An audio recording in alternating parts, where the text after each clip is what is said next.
Hey everyone, so in this video we are going to discuss types of matrices. In the previous video we have discussed matrices, order of a matrix and the general representation of a matrix. So let's start with the types of matrices. So the first types of matrix is the column matrix. So basically इस matrix में इसका name suggest हमें कर रहा है column matrix, यानी कि वो मैट्रिसेस जिसमें एक ही कॉलम हो। फॉर एग्जांपल, फर्स्ट वाला एग्जांपल देखो, यहाँ पे हमारे पास इस मैट्रिक्स में एक ही कॉलम है, लेकिन इसमें रोज कितने हैं? 1 2 3, लेकिन कॉलम एक ही है, तो ये हमारा हो जाएगा कॉलम मैट्रिक्स। सेकंड एग्जांपल में देखो, इसमें भी कॉलम एक ही है, लेकिन इसमें रोज कई सारे हैं, इसमें 4 रोज हैं, तो ये भी हमारा हो जाएगा कॉलम मैट्रिक्स। थर्ड एग्जांपल में हमारे पास एक ही रोज है, लेकिन यहाँ पे ढेर सारे, सॉरी एक ही कॉलम है लेकिन यहाँ पे ढेर सारे रोज हैं, ठीक है, एन नंबर्स ऑफ द रोज हैं। चूंकि यहाँ पे एक ही कॉलम है तो ये भी हमारा हो जाएगा कॉलम मैट्रिक्स। तो ऑर्डर सबसे जरूरी है, तो इसका ऑर्डर अगर हम लिखें तो इसमें है 1 2 3, 3 रोज और 1 कॉलम, तो ये मैट्रिक्स हो जाएगा 3/1 मैट्रिक्स। इसमें 4 रोज हैं, काउंट करके देख सकते हो, 1 2 3 4, 4 रोज 1 कॉलम, सो मैट्रिक्स हो जाएगा 4/1 का मैट्रिक्स। इस मैट्रिक्स में कितने हैं? n रोज हैं और 1 कॉलम है, तो ये मैट्रिक्स सिंपली हमारा हो जाएगा n/1 का एक कॉलम मैट्रिक्स।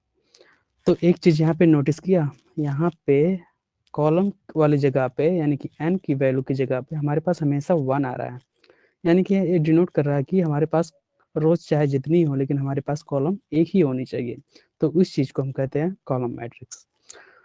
तो अब हमारी जो सेकंड टाइप्स ऑफ मैट्रिक्स है वो है रो मैट्रिक्स।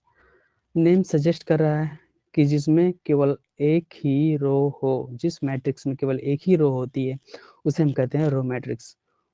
फॉर एग्जांपल, यहाँ पे एक रो है इस मैट्रिक्स में, इसमें भी एक रो ही है इस मैट्रिक्स में, इसमें भी एक ही रो है, लेकिन numbers of the column differ है, नंबर्स ऑफ द कॉलम्स अलग अलग है।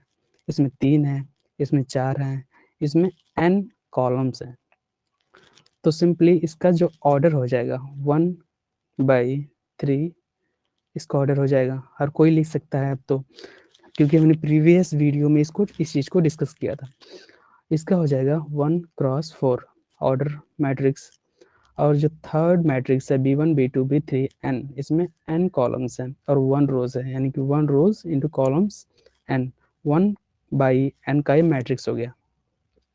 तो यहाँ पर जो चीज नोटिस करने वाली है वो ये कि यहाँ पे जो रोज है, हर किसी में हर रो मैट्रिक्स में जो रोज वाला सेक्शन है यहाँ पे हमेशा 1 आएगा, ठीक है। बाकी columns n number of columns हो सकते हैं। तो ये था हमारा रो मैट्रिक्स। जो नेक्स्ट मैट्रिक्स हमारा है, next type of matrix is square matrix. ये हमारा एक इम्पोर्टेंट मैट्रिक्स है, स्क्वायर टाइप ऑफ मैट्रिक्स, क्योंकि इसका आगे चलकर काफी डिस्कशन होने वाला है स्क्वायर मैट्रिक्स का। तो स्क्वायर मैट्रिक्स में सिंपली क्या होता है, जिसमें numbers of the rows are equal to the numbers of the columns, ठीक है। कोई भी मैट्रिक्स अगर हो, अगर उसमें नंबर्स ऑफ द रोज अगर नंबर्स ऑफ द कॉलम के बराबर है तो हमारा हो जाता है स्क्वायर मैट्रिक्स, ठीक है। तो इसमें जो नंबर्स ऑफ द रोज है 1 2 3 रोज हैं, और कॉलम्स कितने हैं? 1 2 3 कॉलम्स हैं। तो 3 रोज हमारे पास, 3 कॉलम्स हैं, तो इसका जो ऑर्डर हो जाएगा 3/3। क्योंकि इसमें रोज और कॉलम्स दोनों इक्वल है, तो ये हमारा हो जाएगा स्क्वायर मैट्रिक्स। या फिर इसे हम इस चीज को, ये हमारा मैट्रिक्स ए था, तो इसको हम सिंपली कह सकते हैं ए स्क्वायर मैट्रिक्स ऑफ ऑर्डर 3। क्योंकि जब हम यहाँ पे स्क्वायर बोल रहे हैं तो इसका मतलब ही हो जाता है कि अगर हम ऑर्डर 3 ही बोल रहे हैं, 3/3 ना भी बोल रहे हैं, तो इसका ऑर्डर तो हमें समझ में आ जाना चाहिए ए स्क्वायर है तो इसका जो नंबर्स ऑफ द रोज है और नंबर्स ऑफ द कॉलम्स है दोनों इक्वल हैं। तो इस चीज को हम सिंपली बस केवल बोल सकते हैं स्क्वायर मैट्रिक्स ऑफ ऑर्डर 3। बाकी हम तो समझे जाएंगे कि 3/3 का मैट्रिक्स है, क्योंकि उसने पहले ही स्क्वायर बोल दिया, ठीक है। तो ये था हमारा स्क्वायर मैट्रिक्स। अब टाइप्स ऑफ द मैट्रिसेस में कुछ खास नहीं है, इसलिए हम जल्दी जल्दी आगे बढ़ते हैं। बस केवल ध्यान में रखना कि मैट्रिसेस टाइप्स कौन से हैं। ठीक है। और यहाँ पे एक इम्पॉर्टेंट चीज़ है स्क्वायर मैट्रिक्स में, उसको मैं यहाँ पे बता देता हूँ। उसको पहले मैं इरेज कर देता हूँ। स्क्वायर मैट्रिक्स में एक डायगोनल होता है, ठीक है, जिसे हम प्रिंसिपल डायगोनल कहते हैं। फॉर एग्जांपल, हम लेफ्ट साइड से राइट वाले कॉर्नर पे अगर हम ड्रा करें, ठीक है, तो ये हमारा हो जाता है डायगोनल। अब बहुत लोग कहेंगे तो कि ये वाली चीज़ भी डायगोनल हो गई, ठीक है, इसमें दो डायगोनल है, लेकिन ऐसा नहीं होता। ठीक है, मैट्रिक्स में दो डायगोनल्स होते हैं, लेकिन जो हमारे काम की चीज़ है, जो हमारा प्रिंसिपल डायगोनल है जिसको हम कहते हैं, वो ये होती है। ठीक है, हम लेफ्ट कॉर्नर से ड्रा करेंगे और राइट कॉर्नर पे ये जो हमारे सारे एलिमेंट्स हैं वो डायगोनल एलिमेंट्स कहलाते हैं। ठीक है, फॉर एग्जांपल यहाँ पे डायगोनल एलिमेंट्स कौन कौन से है? 3 है, 3√2 है, -1 है। ओके, तो इस चीज़ को हम कहते हैं डायगोनल एलिमेंट्स।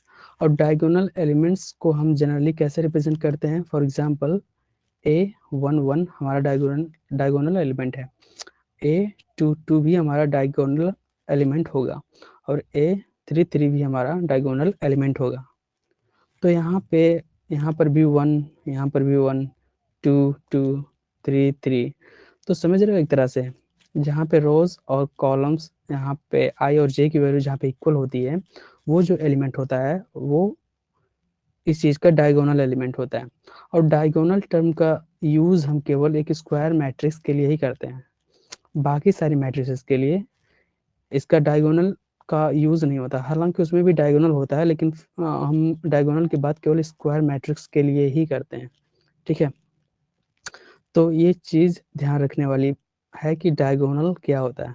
ठीक है, और हमारा जो नेक्स्ट टाइप सब मैट्रिक्स है, अच्छा, ये डायगोनल मैट्रिक्स ही है। ठीक है, तो मैंने तो पहले ही बता दिया कि डायगोनल क्या चीज़ होती है। मैंने बताया कि डायगोनल क्या होता है। तो डायगोनल यहाँ पे लेफ्ट से हमने लेफ्ट कॉर्नर से राइट कॉर्नर तक के जितने भी एलिमेंट होते हैं, फॉर एग्जांपल यहाँ पे 2 है, 3 है, 4 है इस स्क्वायर मैट्रिक्स में, और ये हमेशा स्क्वायर मैट्रिक्स ही होना चाहिए। फॉर एग्जांपल यहाँ पे दोनों एग्जांपल में यहाँ पे दोनों स्क्वायर मैट्रिक्स ही हैं, और उसमें सारे जो डायगोनल पे केवल एलिमेंट्स हैं। ठीक है, तो ऐसे मैट्रिक्स को जिन जहाँ केवल डायगोनल्स पे एलिमेंट होते हैं, बाकी सारे एलिमेंट्स जीरो होते हैं। ठीक है, यहाँ पे बाकी सारे एलिमेंट्स, डायगोनल एलिमेंट्स के अलावा बाकी सारे एलिमेंट्स जीरो हैं, इस वाले में भी और इस वाले में भी सारे एलिमेंट्स जीरो हैं डायगोनल्स को छोड़कर। तो ऐसी मैट्रिक्स को हम कहते हैं डायगोनल मैट्रिक्स। ठीक है, सिंपल था। नेक्स्ट मैट्रिक्स की तरफ चलते हैं, स्केलर मैट्रिक्स। अब ये भी सिंपलेस्ट है, क्योंकि यहाँ पे ये भी एक डायगोनल मैट्रिक्स होता है,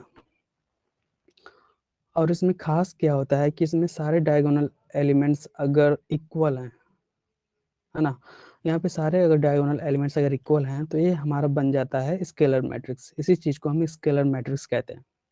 ठीक है, फॉर एग्जांपल, ये एक डायगोनल मैट्रिक्स है, क्योंकि ये स्क्वायर भी है और यहाँ पे डायगोनल पे केवल एलिमेंट्स हैं, बाकी सारे जीरो हैं।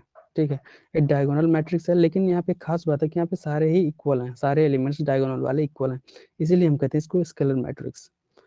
तो यहाँ पर भी यहाँ पे डी एलिमेंट है डायगोनल पे, डी एलिमेंट है, डी एलिमेंट है, डी एलिमेंट है, तो ये डायगोनल मैट्रिक्स कौन सी मैट्रिक्स हो जाएगी? स्केलर मैट्रिक्स हो जाएगी, क्योंकि डायगोनल पे सारे एलिमेंट्स इक्वल हैं। इसीलिए ये वाली डायगोनल एलिमेंट, इस डायगोनल मैट्रिक्स को हम एक स्पेशल नाम देते हैं जिसका नाम है scalar matrix.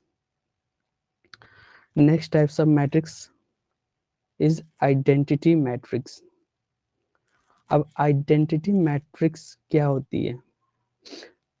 Identity, a square matrix in which the element in the diagonals are all 1 and the rest are all 0।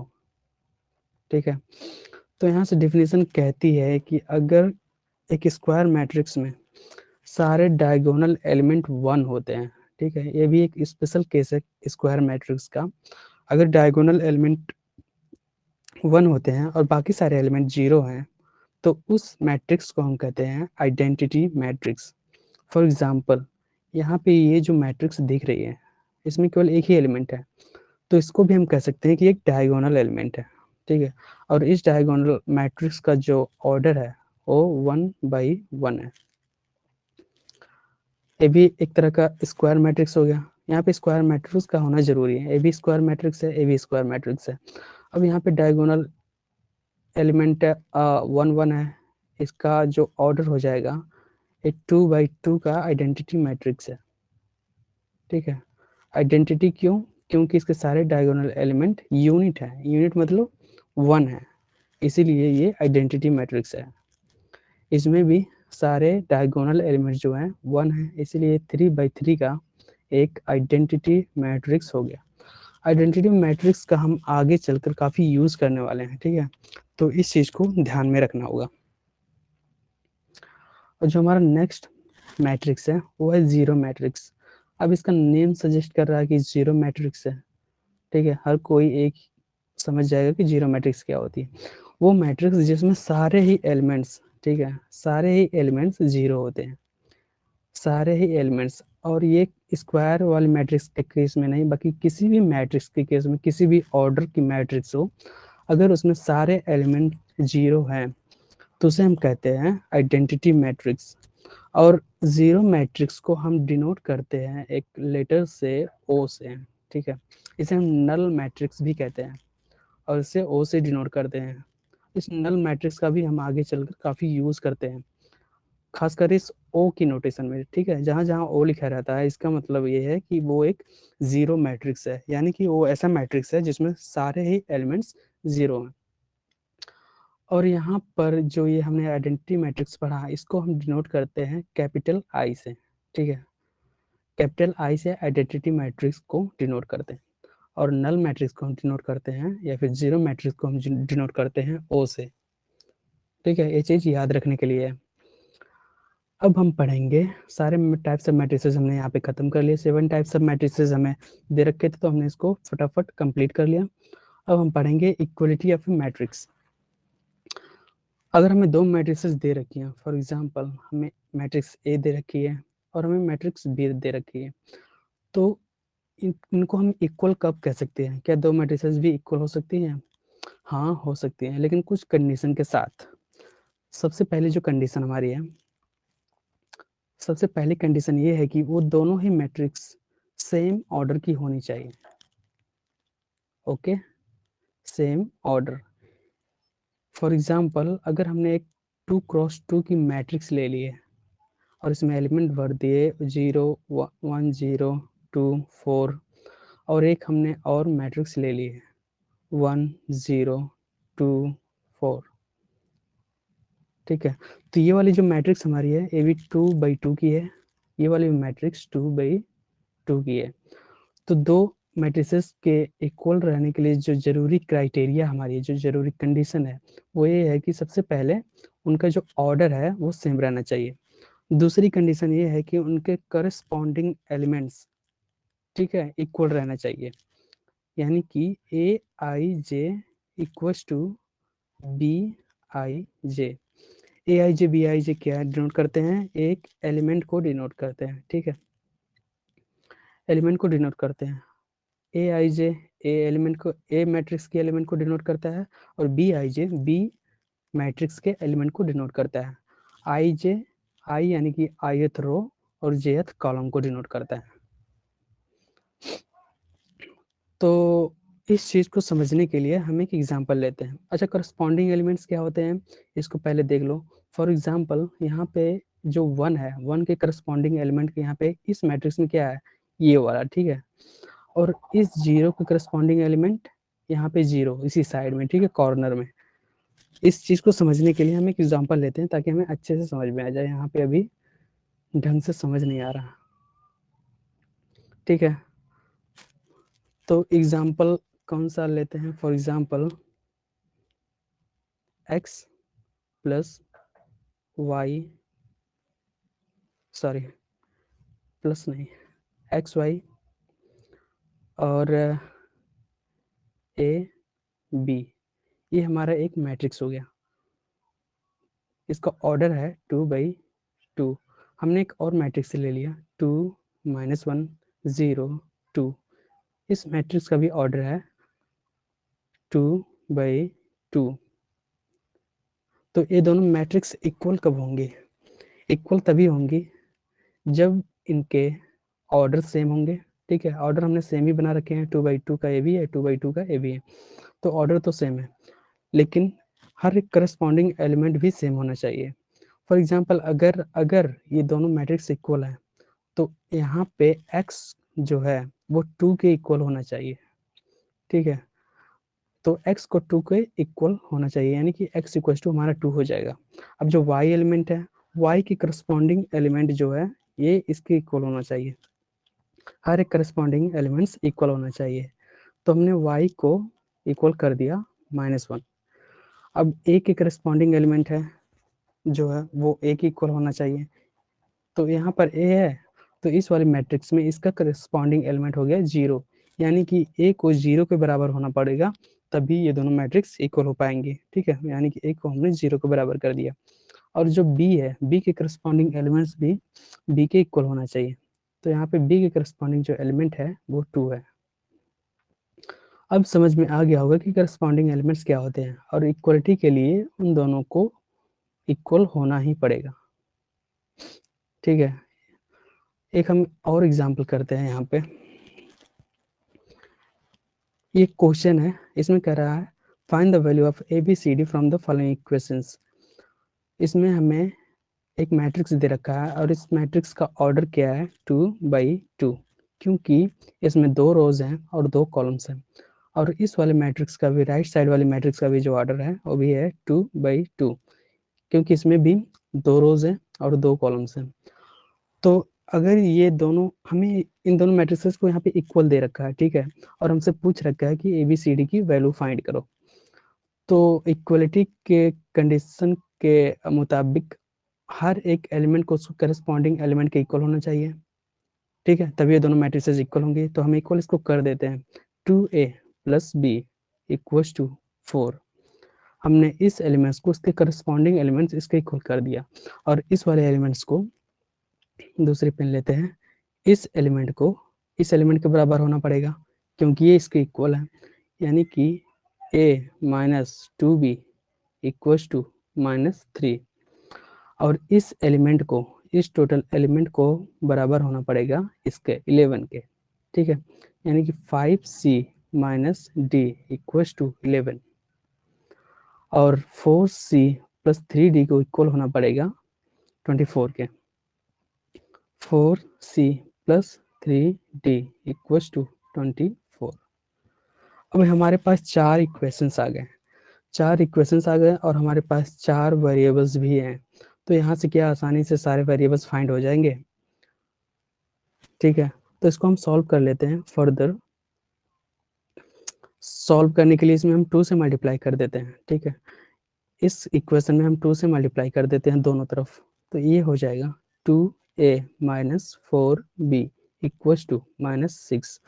अब इस इक्वेशन को और इस इक्वेशन को हम सब्ट्रैक्ट कर देते हैं, ठीक है, इसको हम नीचे लाके सब्ट्रैक्ट कर देते हैं, यहाँ से 2a + b = 4 दे रखा है, इसको जब हम सब्ट्रैक्ट करेंगे यहाँ से तो ये क्या चीज़ आ जाएगी, यहाँ पे 2a तो कैंसिल हो जाएगा, और b यहाँ पे -5b आ जाएगा, ठीक है, -4b, और -b -5b आ जाएगा, यहाँ पे -10 आ जाएगा, तो b की वैल्यू जो आ जाएगी यहाँ से, माइनस माइनस कैंसिल हो जाएगा यहाँ से, और b की वैल्यू जो आ जाएगी 10/5 विच इज इक्वल टू 2।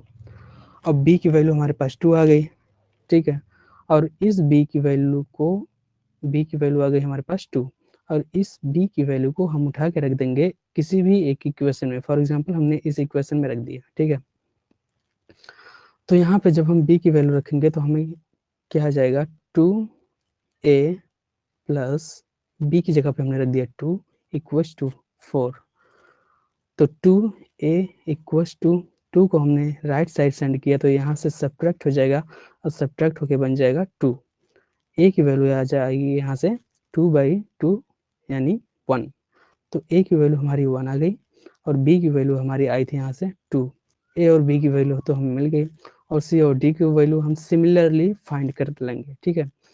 तो मैं आपको ये चीज़ होमवर्क दे देता हूँ, या फिर आप कमेंट में बता सकते हैं कि सी और डी की वैल्यू यहाँ से कितनी होगी, ठीक है। तो आप इसको सॉल्व कर सकते हैं, काफ़ी आसानी से सॉल्व हो जाएगा, कोई भी सॉल्व कर सकता है, ये लीनियर इक्वेशंस है, ठीक है। तो आज हमने पढ़ लिया सारे types of the matrices, equality of A matrix. अब इसकी अगली वाली वीडियो में हम जितने भी पीछे पढ़ चुके हैं, ठीक है, 2 लेक्चर्स हमने लगाए हैं और दोनों लेक्चर्स में से हम काफ़ी अच्छे-अच्छे क्वेश्चंस इसके अगली वाली वीडियो में करेंगे। Thank you.